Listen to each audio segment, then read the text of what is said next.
का सदका, हजरत अली मुर्तज़ा शेर खुदा करमल्लाहु वजहुल करीम आपकी शहादत का सदका अल्लाह तबारक व तआला हमें भी अमल की तौफीक अता फरमाए। और आज के इस प्यारे दिन के और इस प्यारे माहौल की बरकतें हम हासिल कर लेते हैं, मौके का फ़ायदा उठाते हुए।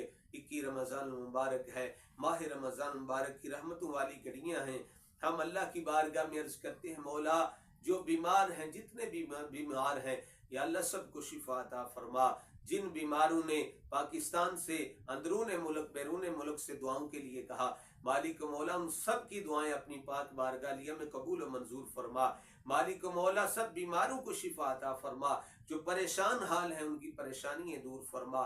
जिन बच्चियों ने दुआओं के लिए कहा, मालिक मौला उनके रिश्तों में जो रुकावटें हैं दूर फरमा दे।